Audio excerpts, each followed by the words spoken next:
Hello guys, welcome back to my channel. This is part 50 of ASP.NET Core tutorial. In this video, we will see, we will discuss the concept of migration in Entity Framework Core. So what is migration?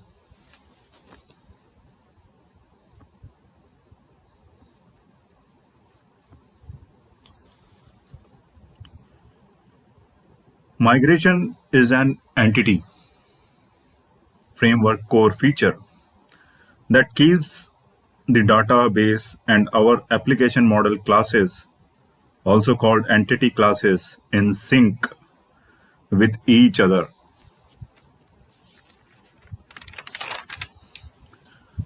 Let's understand what we mean by this with an example.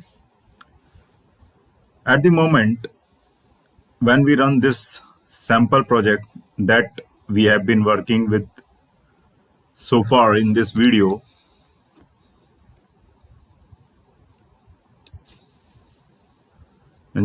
series,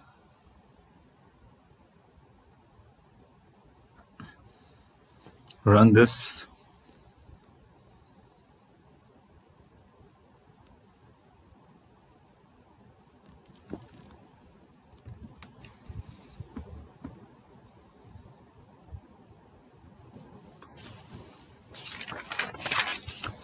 We get this SQL exception.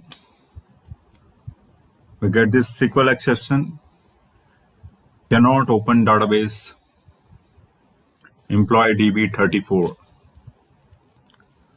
I named it as employee DB34 because I have made lots of database with the names employee DB 1, 2, 3. So I kept the name of this database as employee DB34. So SQL exception is cannot open database employee DB34, and this error makes sense because we don't have this database created yet. One way to create this database is by creating a migration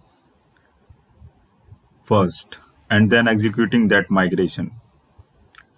At this point, one question you might have is, how does our application know it has to work with this database called employee DB34? Well, that is because if we take a look at our application configuration file,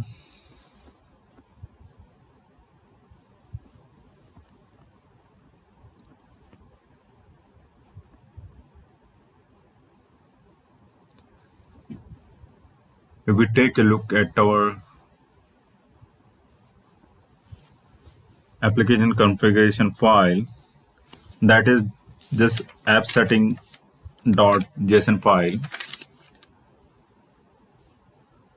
Notice we have our connection string right here.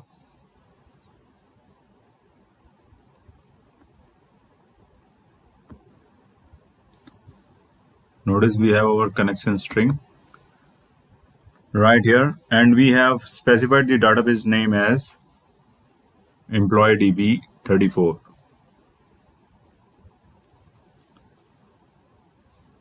And our application is looking for this employee DB34 database in Microsoft SQL Server local. I specify local. Generally, it is local DB. One of the easiest way to look at what database we have within Microsoft SQL Server local is by using SQL Server Object Explorer window.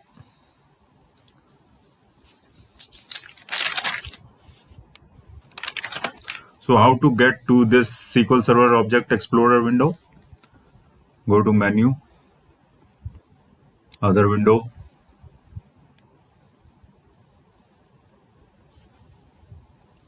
No, here it is. This is the SQL Server Object Explorer. Click this. So here you will see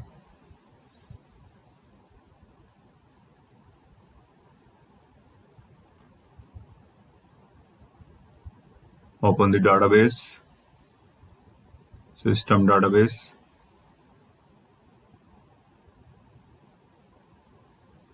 I think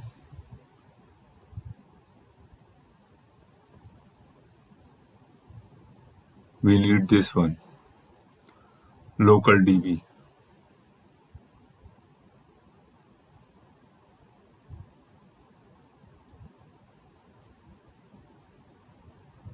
Okay, no problem.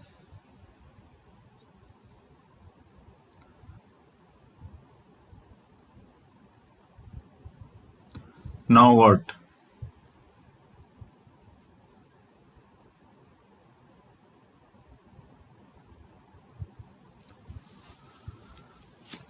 So SQL Server Object Explorer. Notice we have SQL Server node here. This is the SQL Server node. We have expanded that we see SQL Server local DB. Here you can see local DB backslash MySQL local DB.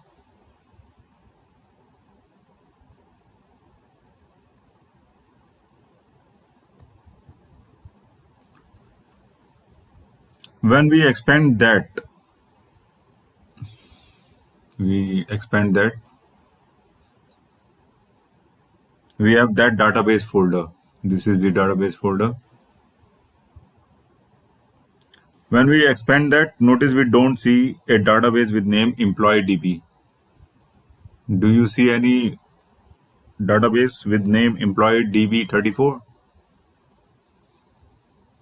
Only user DB, but no employee DB34. So where is the DB34? You do not see your required database employee DB34. And that is the reason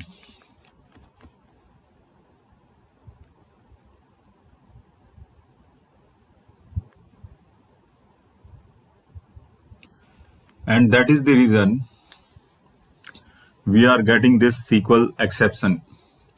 Cannot open database.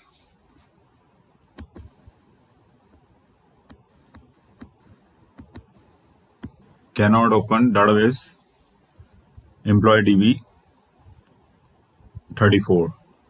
To have this database created, we first have to create a migration. To work with migration in ASP.NET Core, we can either use the Package Manager console or the .NET Core CLI. The .NET Core CLI is a cross-platform tool. So it works on Windows, Mac operating system, and Linux. Since we are using Visual Studio, let's use the Package Manager console.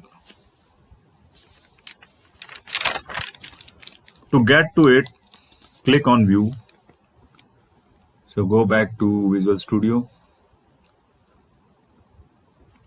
To get to Package Manager console, click View, Other window.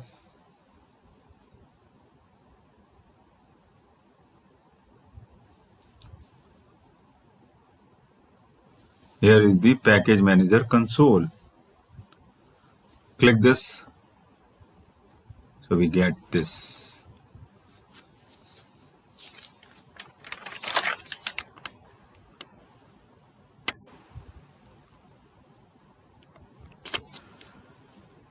There are many commands.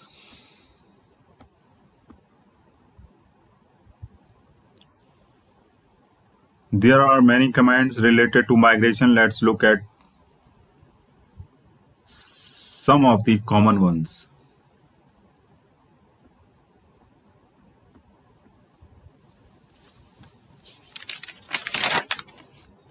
First we have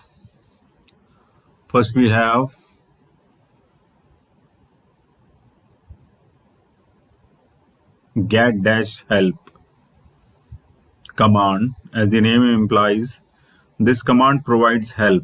If we want help about entity framework core it itself, then supply this argument. Then supply this argument about underscore entity framework core. Let's look at this command in action.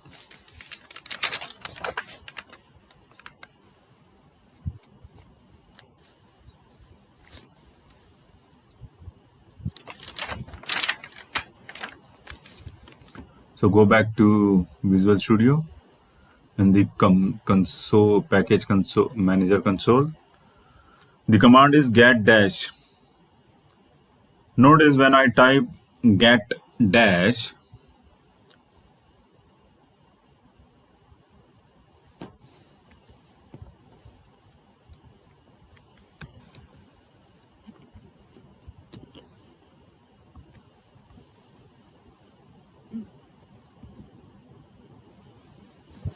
get dash, and then press the tab key, we get IntelliSense. We have get dash help highlighted. When I press the tab key again, the command is auto completed.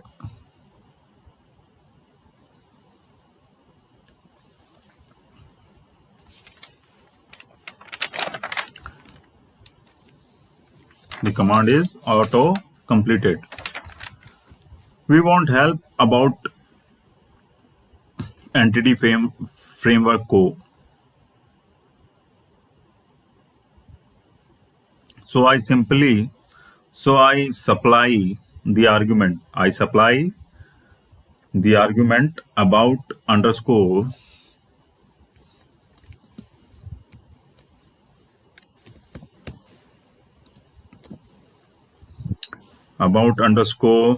entity framework core.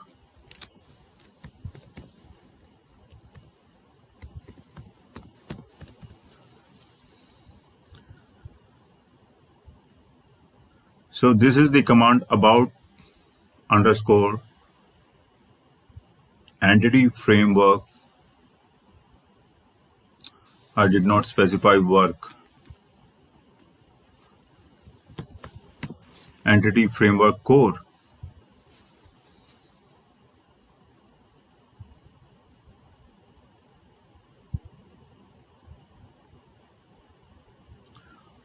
One thing I want to tell you that before executing this command, you need to have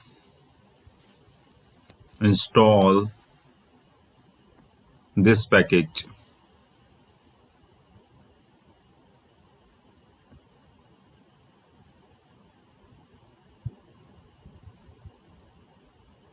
Here we don't see the Microsoft Entity Framework Core .tools, but that tool also be installed. And how to install that package? You need to open Tools and you get Package Manager, and here you need to click this. So here you will see that I have already installed that Microsoft Entity Framework Core .tools. So I show you that.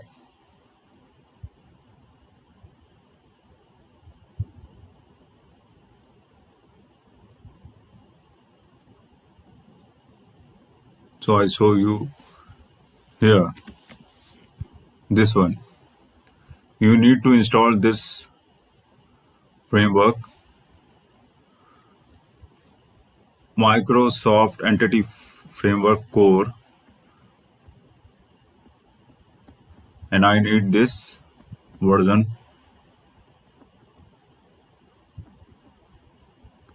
I had installed this, but why it is not installed here? Okay, this one. Install. Agree. Accept it.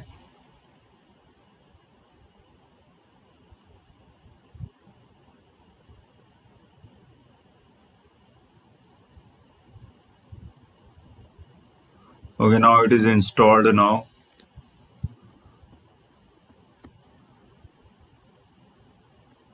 Close this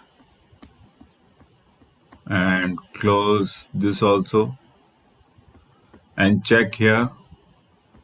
Yeah, this is here. Okay, you need to first install this package Microsoft Entity Framework Core.tools and then execute this command. Okay, so now I am going to execute this command get dash help about underscore entity framework core and then press the enter keyword.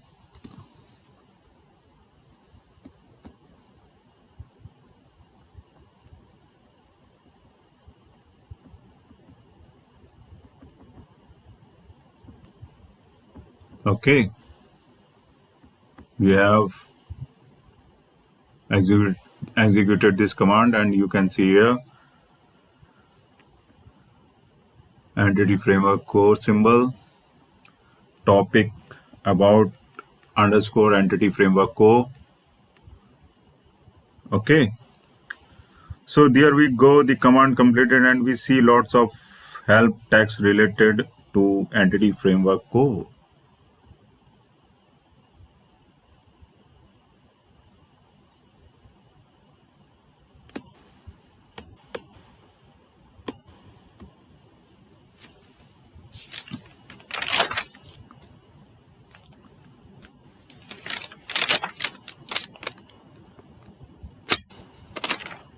And we also have list of commands that we could use.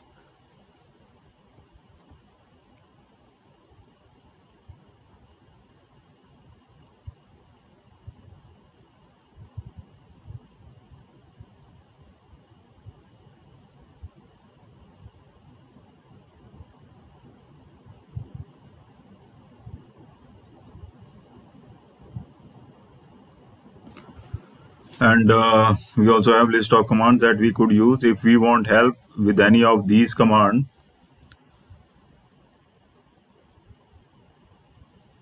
We could again use get dash help command.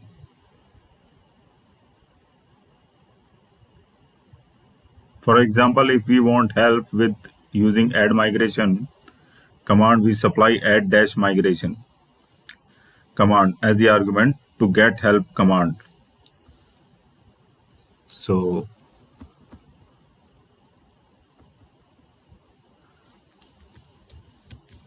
get dash help. So we supply add dash migration.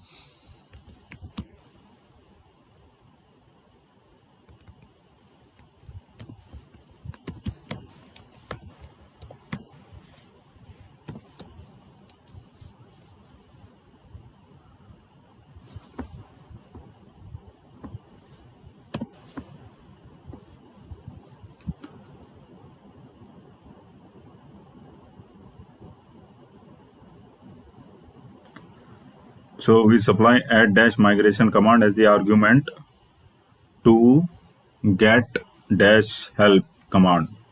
When I hit enter, we get help related to using add dash migration command.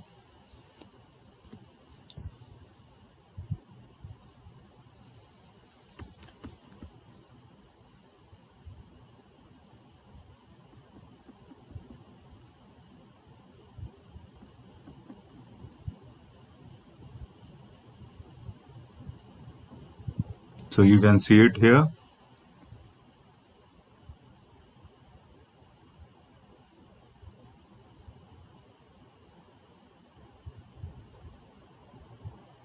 So we get help related to using add dash migration command.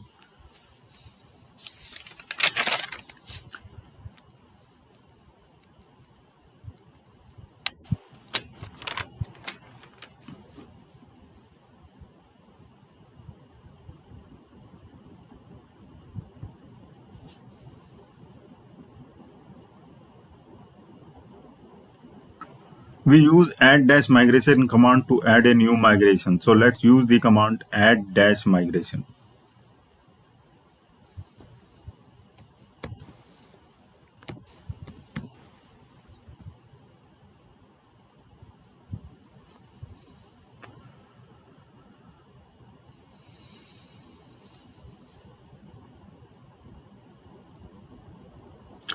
Again, when I press tab, the command is auto completed. We have to supply a name for the migration. If we don't supply a name, let's see what is going to happen. So I hit enter. Notice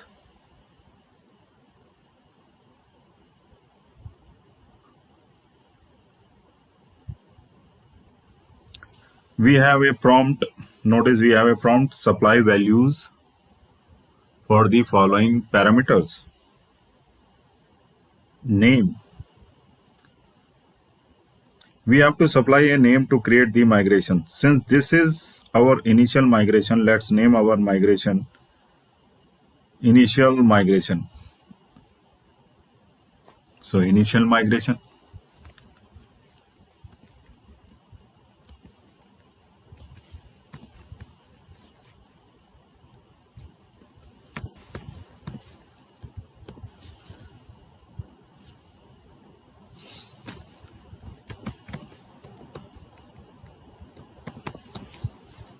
Initial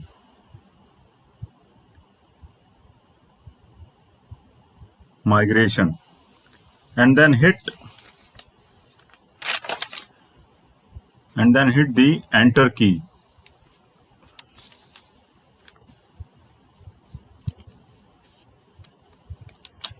There we go.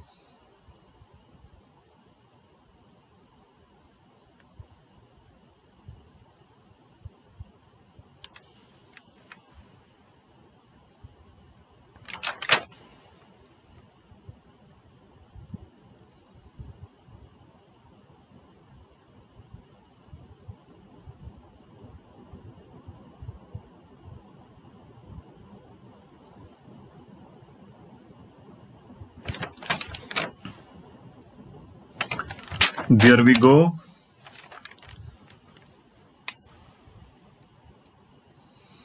The command completed successfully. And if we take a look at the Solution Explorer window, notice we have a folder with name migration. So go to the Solution Explorer. There is a folder with name migration.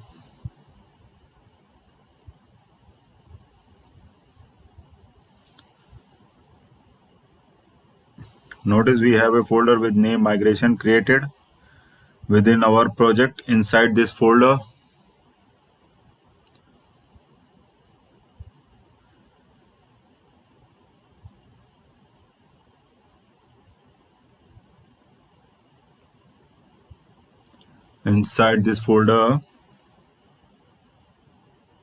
we have a file with name initial migration.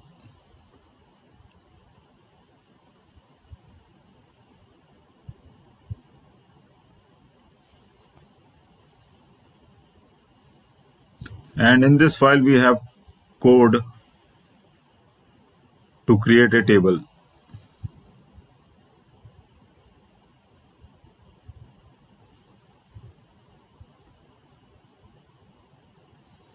And in this file, we have code to create a table with name employees.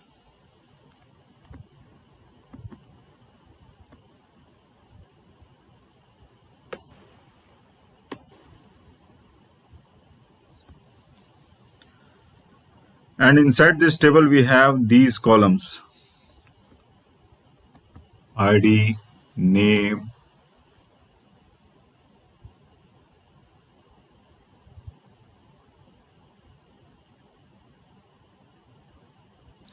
email, department. At this point, you might be thinking, why is Entity Framework Core creating a table with name employees?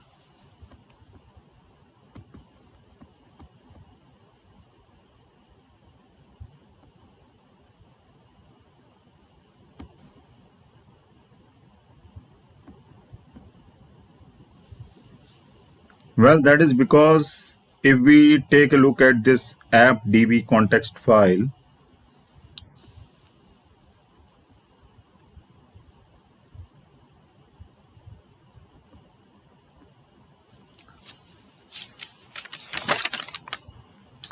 notice we have a db set property on our employee model class. We named this db set property employees. So the table name here in the migration code is employees, and the column in this table correspond to the properties.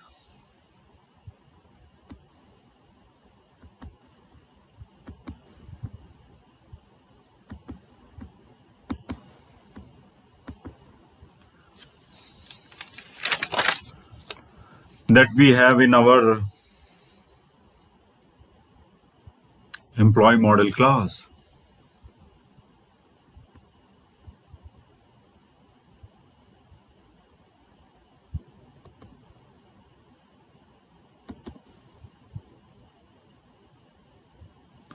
Within our employee model class, we have these properties: ID, name, email,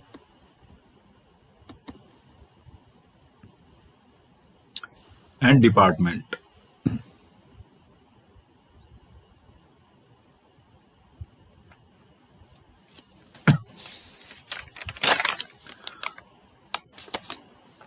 So within migration code,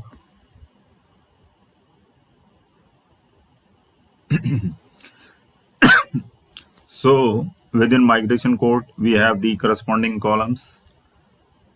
And if we take a look at the name column, for example, it is data type. For example, its data type is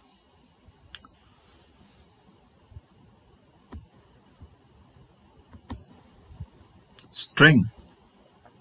If we take a look at the name column,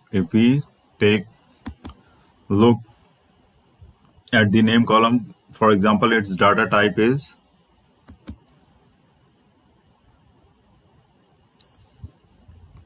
string.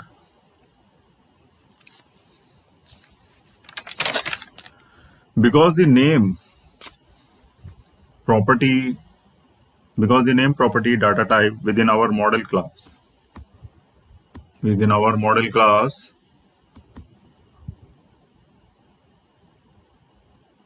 is also string. It even respect this max length. Max length attribute.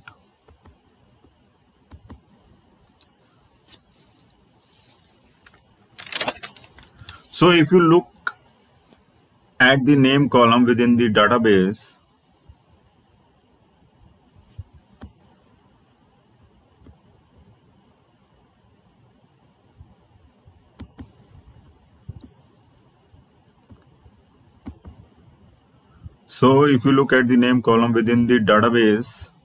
notice the column will be created with the maximum length of 50 characters.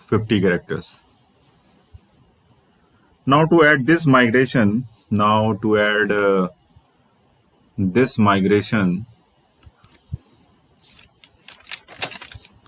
we have used add migration command.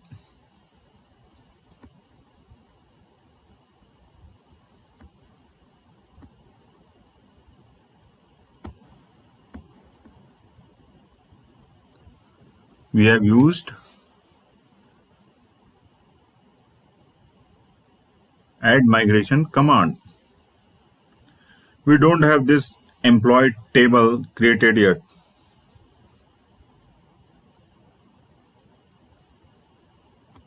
I need to close this.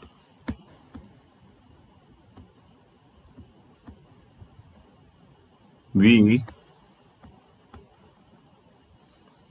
don't have this employees table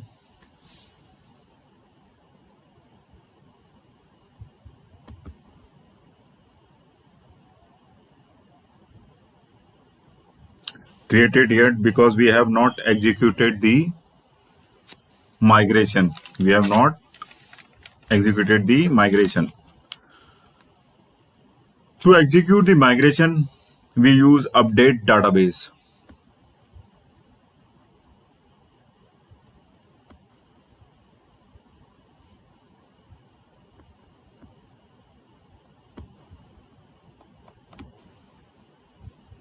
To execute the migration, we use update database command. Let's look at this in action. In the package manager console, go back to the Visual Studio.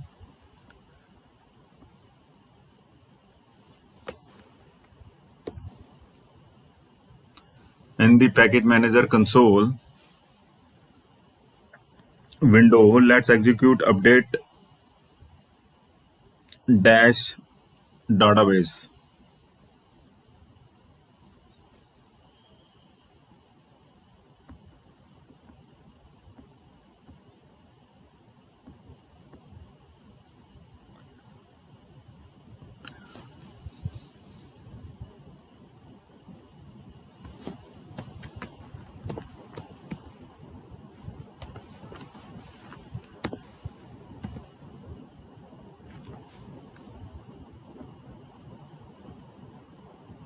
Update dash database.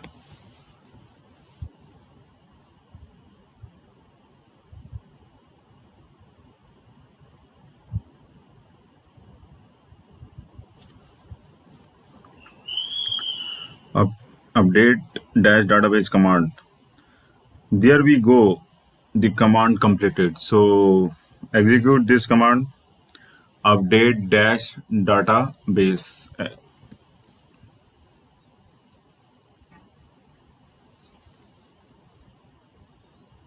Wait for a minute, for a second.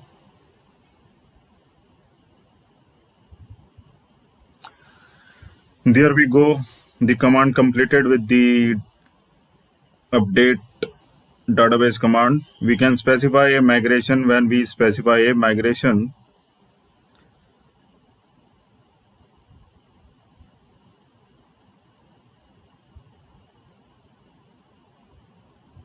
then that specific migration will be applied.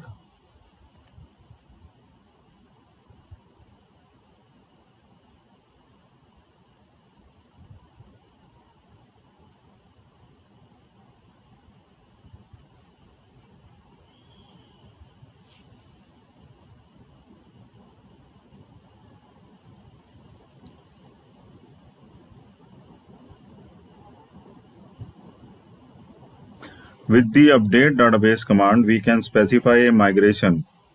When we specify a migration, then that specific migration will be applied.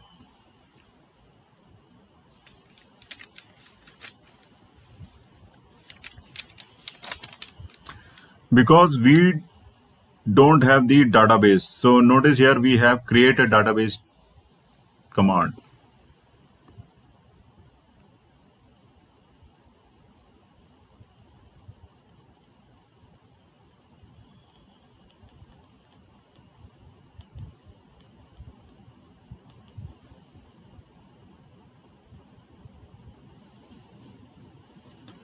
Where is the create database command?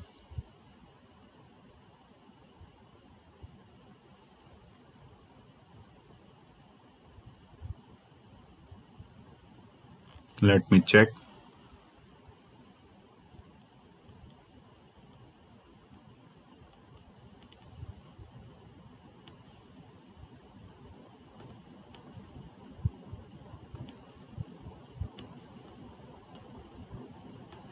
executed command will succeed.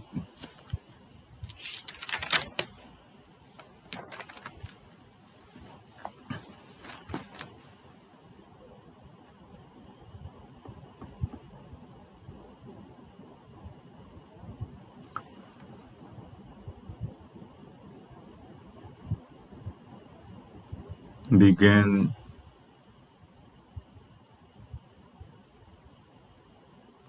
Here is the create database command.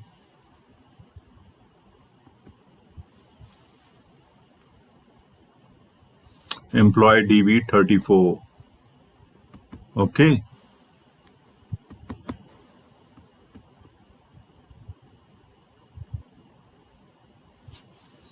So notice here we have create database command. After the database is created, it created the employees table.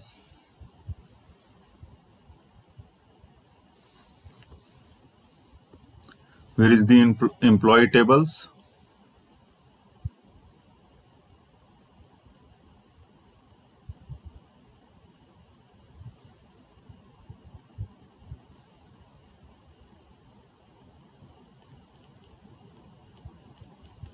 You have to check it.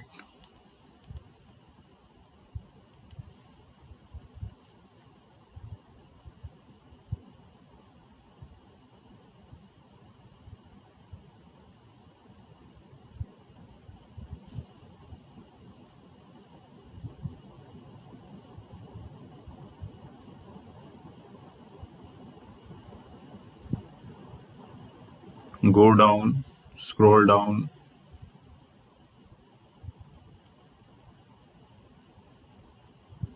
Here is the create table.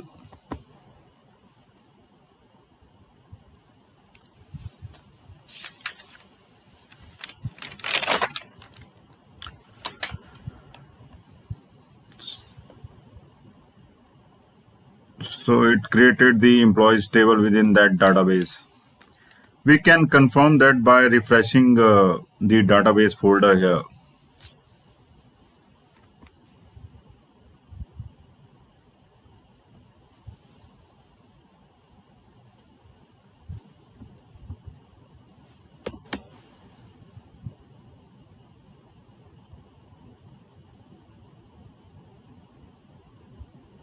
No, it is not showing here.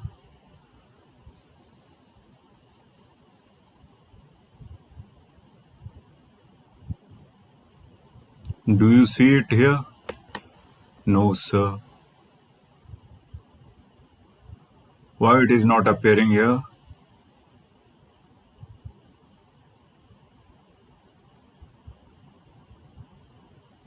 Okay.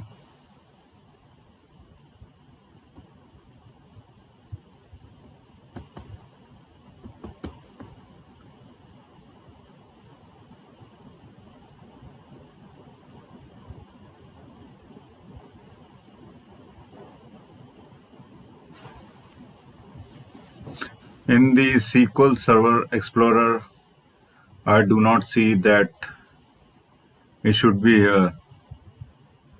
It is showing local DB. So we have to go to the SQL Server Management Studio.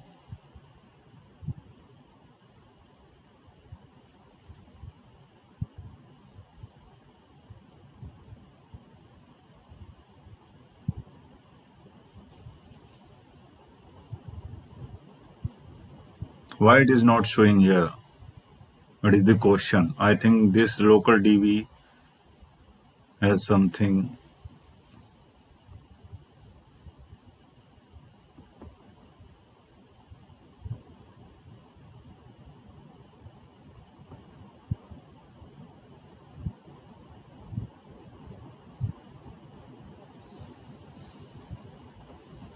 Okay. Go here. Connect this. Oh my god. Okay, I have to open Visual SQL Server 19.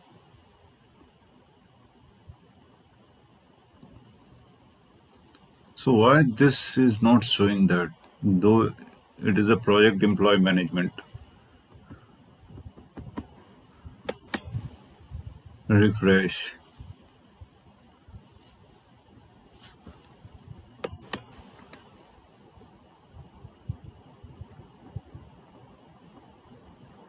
And database should be here. What is it? It is not showing that.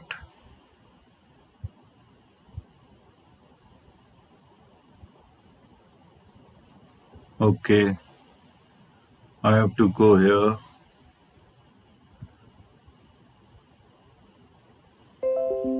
Open this.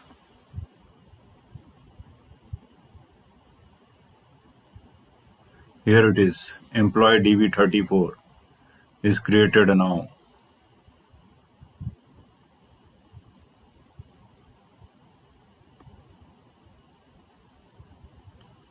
As you can see here, name, email, department. Okay. Notice we have employee DB34 created here.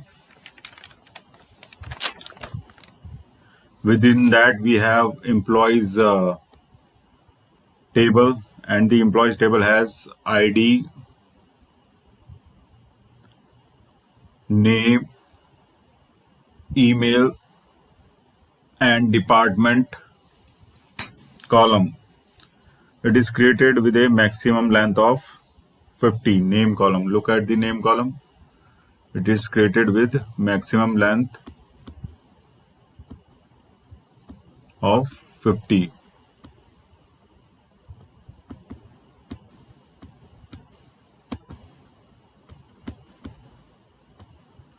Look at the name column.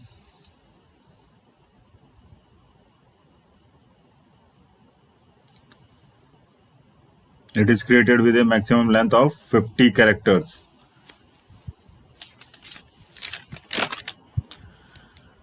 Now let's run our project and see what is going to happen.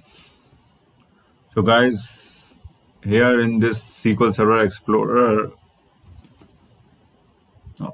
SQL Server Object Explorer, we don't see our employee DB34 database, but when we see it in Microsoft SQL Server Management Studio, the database is created with all the specified columns. So now we run our project and see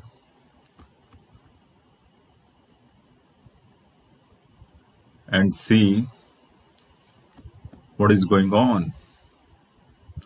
So run this.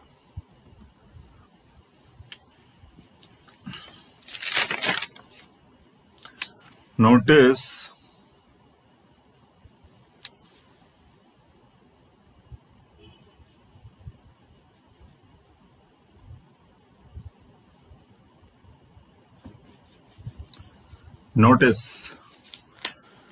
we don't have this SQL exception.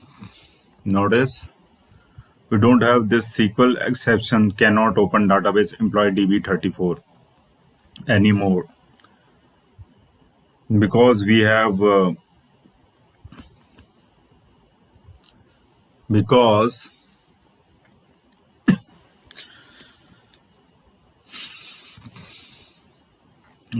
we have database already created, but the page is empty.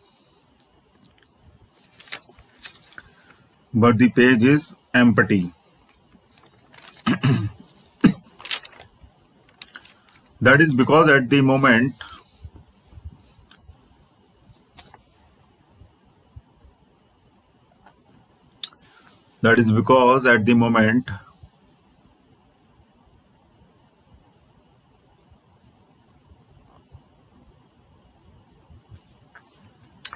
our employees table does not have any data. We can confirm that by right clicking on the employees table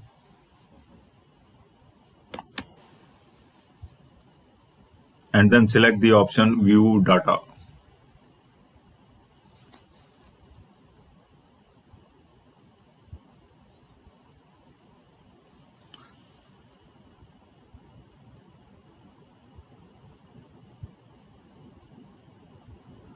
View Data. Where is the View Data? Do you see here?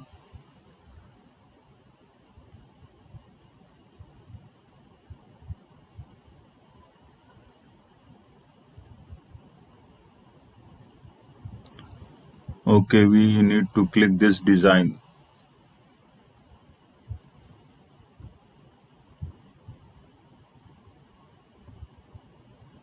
Not this one.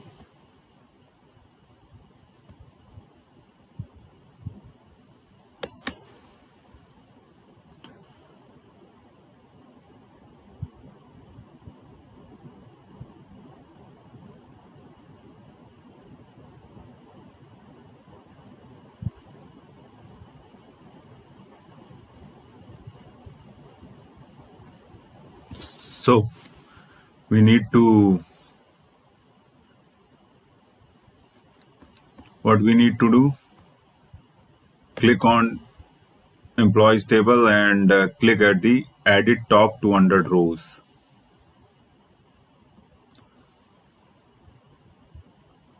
So here you can see ID, name, email, department. Nothing is there. Notice the table is empty. The table is empty. And that is the reason. And that is the reason we don't see anything. That is the reason we don't see anything here. If we want, we can add a new employees table by using this.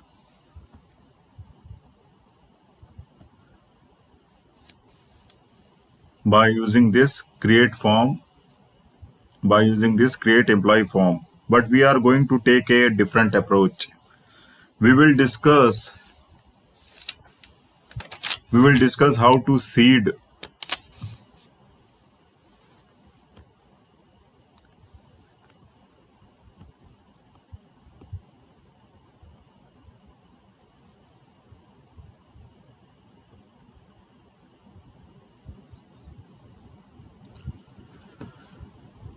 we will discuss how to seed this employee table with some initial data in our next video.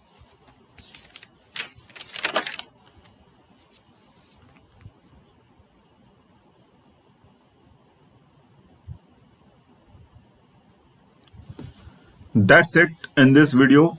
Thank you for listening.